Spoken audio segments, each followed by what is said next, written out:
Hai adik-adik, kembali lagi dengan Kak Rina di online class 101. Kali ini kita akan belajar kelas 6 tema 3, subtema 3, ayo menjadi penemu. Di pembelajaran 4, kita akan belajar bahasa Indonesia, matematika, dan juga PPKN. Di halaman 134 sampai dengan 142. Nah, adik-adik untuk melihat video pembelajaran lain, adik-adik bisa klik di kanan atas video Karina seperti ini. Nanti akan ada rekomendasi, playlist, dan juga pembelajaran lain yang terkait dengan judul ini. Ya. Nah, kalau mau lihat yang lain, adik-adik bisa klik di kolom deskripsi. Nanti akan ada daftar seperti ini. Nah, misalnya kan adik-adik kelas 6 ya, jadi pilih playlist kelas 6, klik di biru-birunya di sini. Nah, nanti kita akan masuk ke daftar playlist. Misalnya kita mau lihat kelas 6 tema 2, berarti klik putar semua.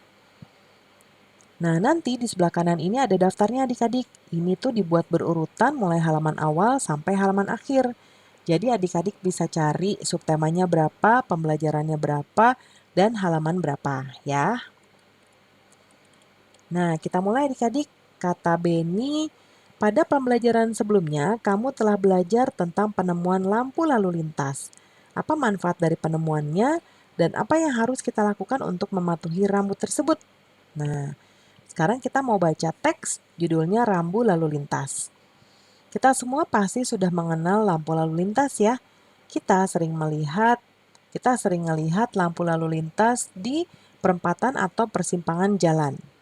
Lampu lalu lintas terdiri dari 3 warna, yaitu merah, kuning, dan hijau. Tahukah kamu siapa yang nemuin lampu lalu lintas? Ia adalah Gareth Augustus Morgan, seorang warga Amerika berkulit hitam yang peduli dengan keselamatan orang lain. Morgan terpanggil untuk menciptakan sistem lampu lalu lintas setelah melihat terjadinya kecelakaan antara mobil dengan kereta kuda. Ia nggak ingin kejadian itu terus berulang. Hingga saat ini penemuan Morgan sangat bermanfaat untuk mengatur lalu lintas dan menyelamatkan pengguna jalan dari kecelakaan. Nah, temukan kosakata non baku dan kalimat tidak efektif ya adik-adik ya di kalimat di atas. Nah, Kak Rina sudah catat di sebelah kanan.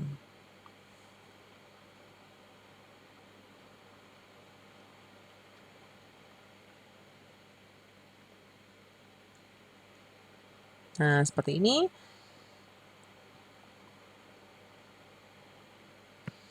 Yang pertama ngelihat ya, yaitu harusnya melihat yang ada di kalimat tidak efektifnya seperti ini nih, ngelihat ya, harusnya melihat. Lalu Morgan terpanggil nih setelah melihat. Nih, ada 2 ya. Mana ya? Harusnya melihat nih ya. Lalu sistem atau harusnya tuh sistem. Kemudian Morgan terpanggil untuk menciptakan sistem lampu setelah ngelihat terjadinya ya, kecelakaan. Nah, ini nih harusnya ngelihat nih. Ngelihat tuh harusnya melihat, menemuin atau menemukan. Ya. Nih. Enggak jadinya harusnya tidak. Ya, ini enggak. Harusnya tidak ya.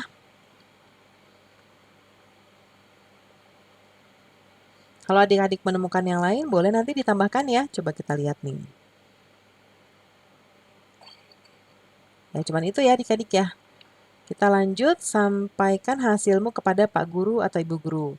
Kapan kita menggunakan kosakata baku adik-adik? Biasanya itu saat kita menyusun karya ilmiah, menulis surat resmi, dan ketika berpidato ya, atau berbicara di acara formal. Kenapa sih kita menggunakannya? Yaitu untuk menjunjung tinggi bahasa Indonesia. Selain itu karena kata baku tidak terpengaruh bahasa lain atau bahasa pergaulan suatu daerah, sehingga mudah dimengerti oleh semua orang. Nah, cermati tulisan adik-adik sebelumnya, cari kosakata non baku yang adik-adik tulis. Ubahlah ke dalam kosakata baku. Nah, yang ini adik-adik sesuai dengan tulisan adik-adik ya. Ini Karina contoh dari yang tadi, bacaan tadi. Contohnya, kalau adik-adik masih pakai ngelihat, harusnya melihat. Sistem harusnya sistem. Enggak, itu harusnya tidak ya. Nah, setelah membaca teks rambu lalu lintas, tulis pertanyaan tentang hal yang ingin kamu ketahui lebih lanjut tentang lampu lalu lintas terkait dengan tanggung jawab melaksanakan hak dan kewajiban sebagai warga negara. Yang pertama, bagaimana cara kerja lampu lalu lintas? Yang kedua, apa manfaat dari lampu lalu lintas? Lalu rangkaian listrik apa yang digunakan pada lampu lalu lintas, ya. Nah, diskusikan ya nanti pertanyaannya. Lalu adik-adik kita kan udah tahu ya bahwa lampu lalu lintas itu diciptakan untuk keamanan dan kenyamanan pengguna jalan. Ya, masih banyak sekali rambu lainnya adik-adik. Sebagai warga negara, kita punya kewajiban untuk mematuhi rambu-rambu lalu lintas agar hak orang lain untuk mendapatkan keamanan dan kenyamanan juga terjamin. Nah, berdasarkan pengalamanmu, diskusikan dalam kelompok tentang contoh sikap warga yang sudah menunaikan kewajiban sebagai warga yang baik di jalan raya. Nanti diberikan contohnya juga ya. Nanti buat seperti ini. Nah, Karina buatkan di sini. Yang pertama adalah di kolom melaksanakan kewajiban, yaitu mematuhi lalu lintas dan rambu-rambu lalu lintas, tidak berkendara di atas trotoar, menggunakan helm, membawa STNK dan SIM, tidak kebut-kebutan di jalan. Lalu yang tidak melaksanakan kewajiban, tidak mematuhi tata tertib dan rambu lalu lintas, berkendara di atas trotoar, tidak menggunakan helm, tidak membawa STNK dan SIM, dan kebut-kebutan di jalan raya. Akibatnya, kalau tidak melaksanakan kewajiban, akan terjadi kecelakaan, pejalan kaki menjadi terganggu, ditilang polisi, dan pengendara lain akan terganggu pastinya ya. Nah, kita lanjut ya adik-adik. Nah, ketika seorang tidak melaksanakan kewajibannya di jalan raya, apakah hal tersebut dapat mengganggu hak orang lain? Ya pasti dong ya adik-adik ya. Karena jalan umum itu digunakan oleh banyak orang. Setiap orang berhak mendapat keselamatan di jalan raya. Hal ini dapat terwujud jika setiap orang melaksanakan kewajibannya pastinya ya adik-adik. Nah, sekarang kita lihat ada rambu lalu lintas ya. 1 sampai 7. Nah, apa arti rambunya? Nah, kita akan lihat yang pertama. Ini tuh stop, dilarang jalan terus, wajib berhenti ya sesaat dan meneruskan setelah mendapat kepastian aman dari lalu lintas arah lainnya. Yang ini dilarang berjalan terus apabila mengakibatkan rintangan, hambatan, gangguan bagi lalu lintas dari arah lain ya. Lalu yang X ini dilarang berjalan terus pada persilangan-persilangan sebidang lintasan kereta api jalur tunggal. Ya, wajib berhenti untuk mendapatkan kepastian aman. Yang ini larangan masuk bagi kendaraan bermotor 2. Kemudian yang ini rambu petunjuk jalan ya atau jurusan atau arah. Kalau yang ini arahnya ke Cibitung berarti ini beloknya ke sini ya. Nah, kalau ini tanda terdapat rumah sakit di dekat area tersebut. Kalau yang ini rambu petunjuk jurusan ya, daerah wisata Dieng. Ini Dieng 10 km. Nah, yang kedua, apa manfaat rambu-rambu tersebut sebagai peringatan dan mencegah kecelakaan ya, maupun sebagai petunjuk arah bagi pengguna jalan. Nah, jika rambu-rambu tersebut tidak ada, apa pengaruhnya terhadap pengguna jalan adik-adik?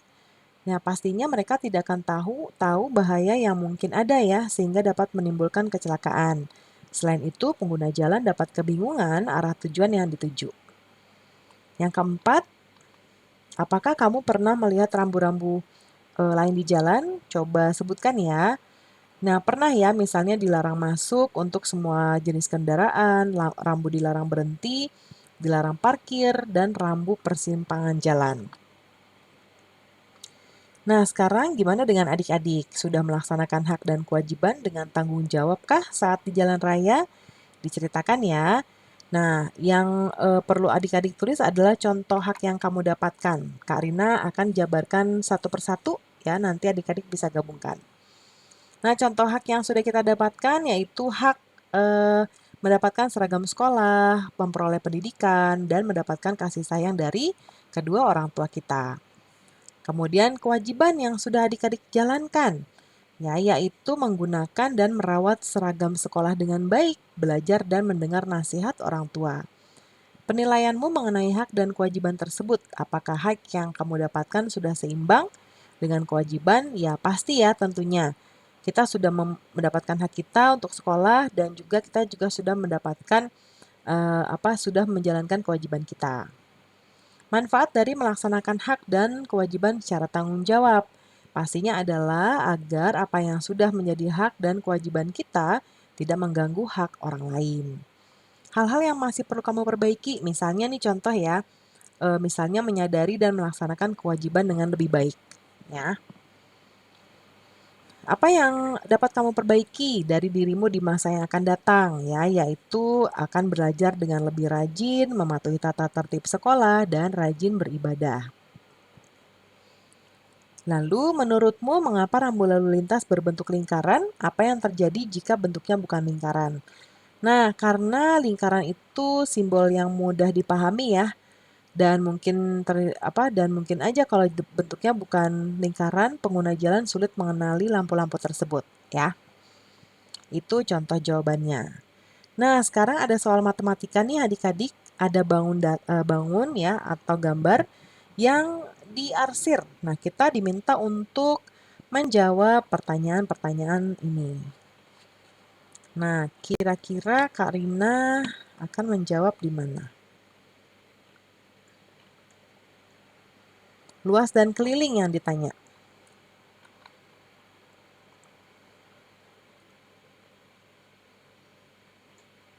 Oke, kita jawab di sebelah kanan yang nomor 1. Ya. Nah, ini tuh ada 2 bangun datar adik-adik. Yang ini persegi, ya. Nah, yang persegi itu yang ini. Nah, yang ini ada 4, itu kalau kita gabungkan dia akan menjadi 2 keliling ya, 2 lingkaran, ya. Nah, kita akan menjawab yang pertama. Nomor 1. Berarti di sini perseginya sisinya 14 cm ya adik-adik ya.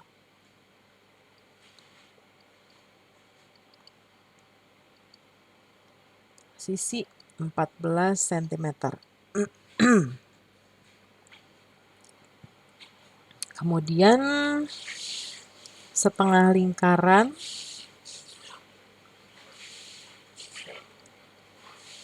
ya, ini kita catat bangun datarnya dulu. Ini lingkarannya itu ada 4 buah. Ya. Diameternya 14 cm ya, dan jari-jarinya berarti setengahnya yaitu 7 cm. Nah, yuk kita cari sekarang, berarti kita langsung ke rumus ya.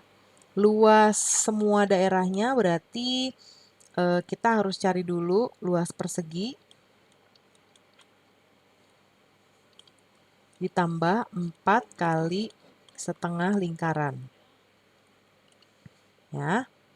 Nah, kita masukkan rumusnya. Kalau luas persegi itu adalah S itu sisi ya. Nah, ini Karina ini dulu. Luas persegi. Nah, ini tuh kan berarti kalau 4 kali setengah lingkaran jadinya 2 lingkaran ya. Nah, persegi itu S kuadrat, S pangkat 2 ya, ditambah 2 pi R kuadrat ya. Nah, yang ini 14 cm kuadrat ditambah 2 kali 22/7 ya, kali R-nya tuh R-nya tuh 7 ya, pangkat 2 atau kuadrat. Nah, 14 pangkat 2 atau kuadrat ini adalah 196 cm persegi. Kemudian yang bagian ini 44/7, ini kita kaliin dulu yang ini, kali 49 ya, 7 kuadrat itu 49. Nah, yang ini kita coret jadinya 1 ya. Nah, ini kita coret jadinya 7 ya. Terus 196 cm persegi. 44 dikali 7 adalah 308. Nah, ini tambah 308 cm persegi. Tinggal ditambah ya, jadinya 504 cm persegi. Nah, jadinya luasnya segini adik-adik ya untuk bangun yang pertama. Sekarang bangun yang kedua.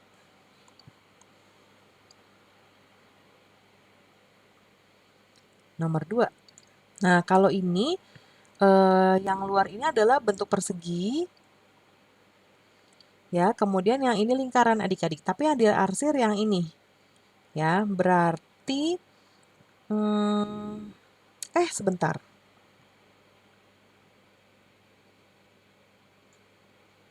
Yang nomor 1 kita belum nyari kelilingnya, tadi baru luasnya ya adik-adik ya.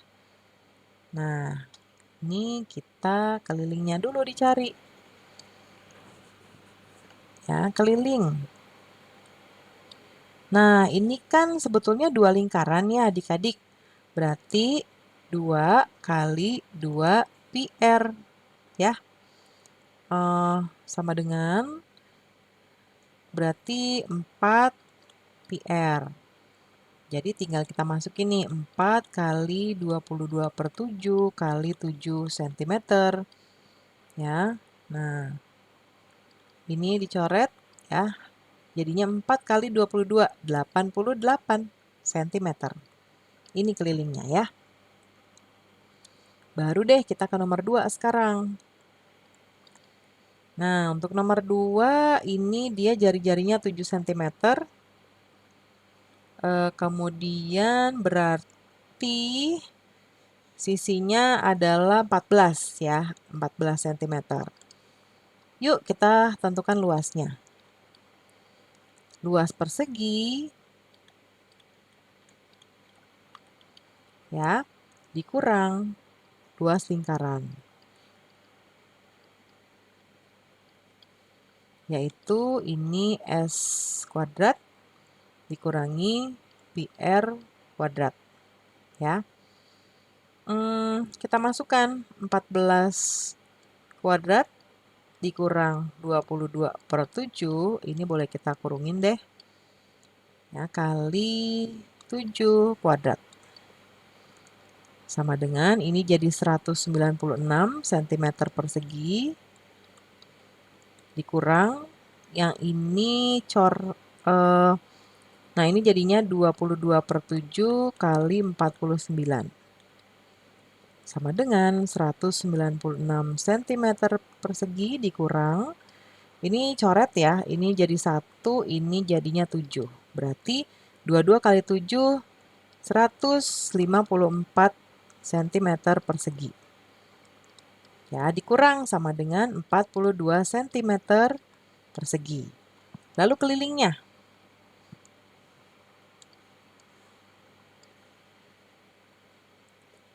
K sama dengan K persegi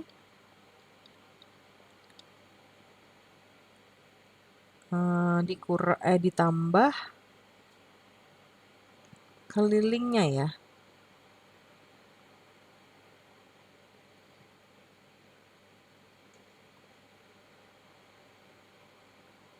Ya, persegi ditambah keliling lingkaran.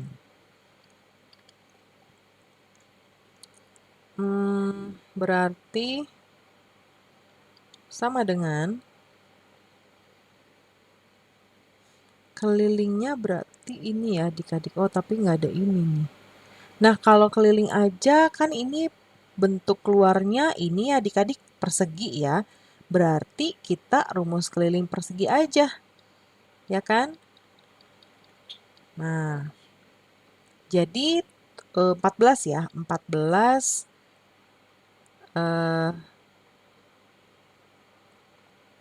kali 4. Kan sisanya ada 4. Nah, sebentar karena hapus saja dulu ya.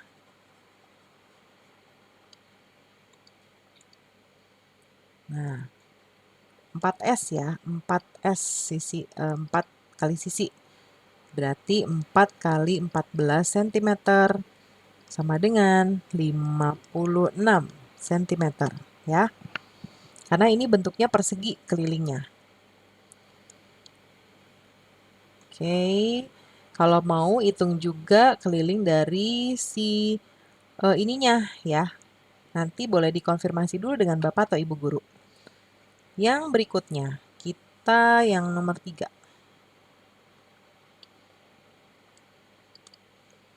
Nah, ingat ya, ini nanti ditanyakan, kalau memang dua-duanya berarti ditambahkan keliling lingkaran ya adik-adik ya. Ditanyakan dulu ke Bapak Ibu guru. Yang nomor 3.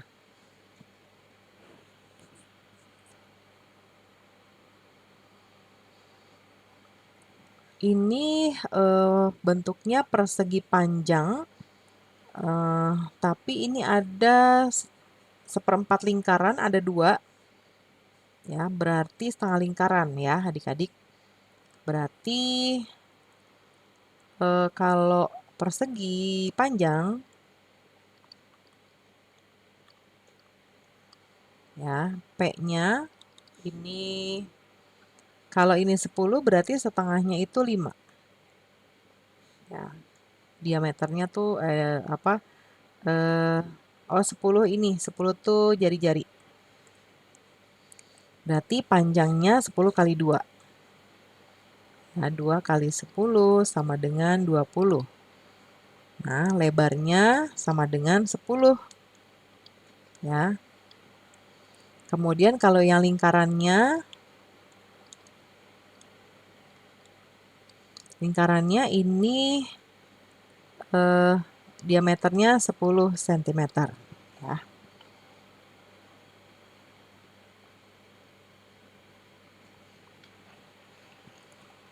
Nah, yuk kita luasnya dulu. Luas. Berarti luas persegi panjang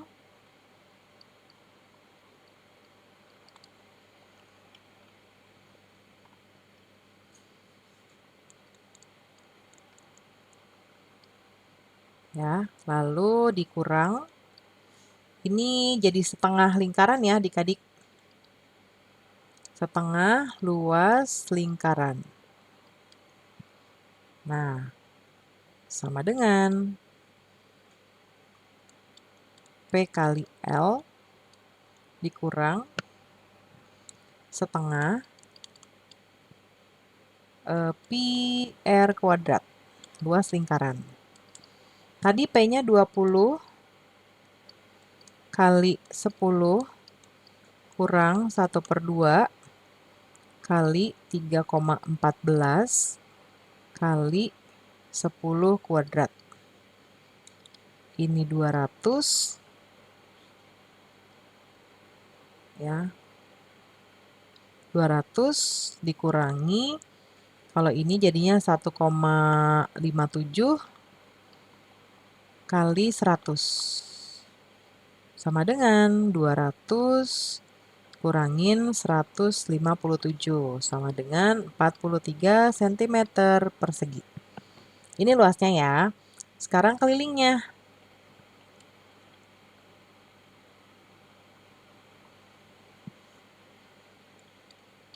Keliling.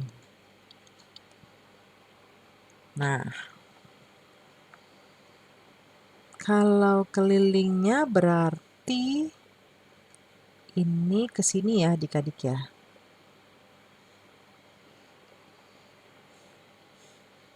Kan berarti yang ini ya adik-adik ya. Nah, berarti kan ini hanya kita hanya menghitung panjang ditambah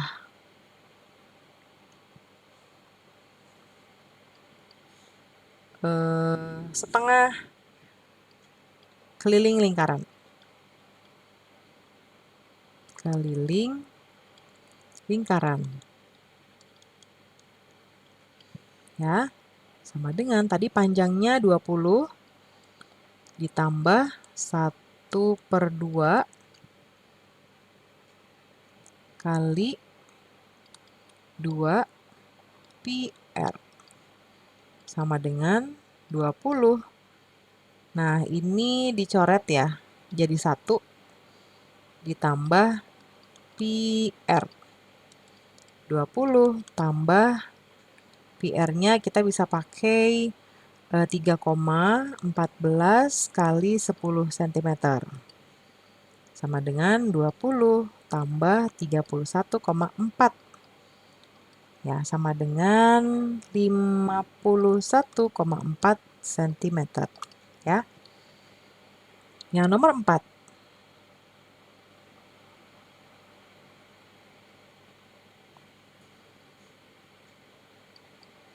Sekarang ini tuh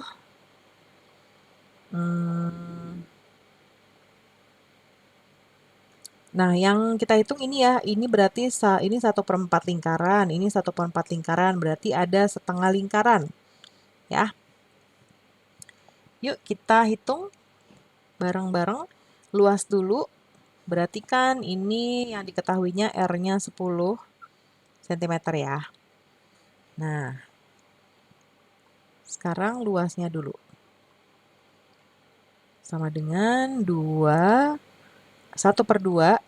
ya, 1/2 kali luas lingkaran. Sama dengan setengah PR kuadrat. Sama dengan 1/2 kali 3,14 kali 10 kuadrat. 1/2 kali 3,14 kali 100 sama dengan 1/2. Nih Karina menjabarkannya selengkap mungkin ya adik-adik ya. Ini 314, berarti ini 157 cm persegi luasnya ya. Sekarang kelilingnya. K sama dengan, ini kan berarti dia ada, kalau yang dalam, ini 4 jari-jari ya adik-adik ya. 4 jari-jari ditambah setengah, ya kan? Setengah keliling lingkaran. Nah, 4 kali 10 tambah 1/2 kali 2 PR. 40 tambah 1/2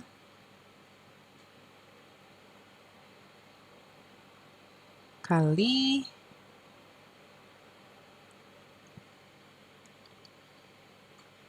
ini dicoret ya, jadinya 1. Nah, jadinya PR aja 3,14 kali 10. 40 tambah 31,4 sama dengan 71,4 cm. Nah, ini adik-adik ya. Terus berikutnya kesimpulan ya. Apa yang dapat kamu simpulkan? Bagaimana cara menemukan luas? Nah, untuk mencari luas bangun gabungan, jika bangun yang diarsirnya keseluruhan, maka luas bangun tersebut adalah jumlah dari luas gabungan bangun yang diarsir. Tetapi jika ada yang diarsirnya sebagian, maka luas daerah yang diarsir adalah luas bangun gabungan keseluruhan dikurangi luas yang tidak diarsir. Kalau yang keliling, ya keliling gabungan, itu adalah menjumlahkan seluruh panjang sisi-sisi yang membatasi bangun gabungan tersebut. Ya. Nah, masih ada lagi nih adik-adik. Ya.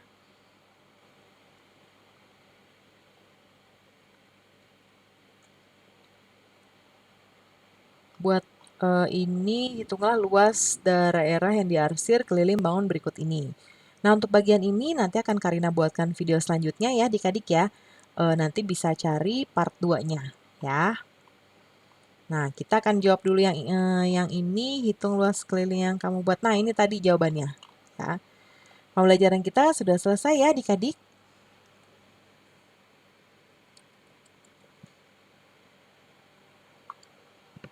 Terima kasih sudah menonton sampai akhir.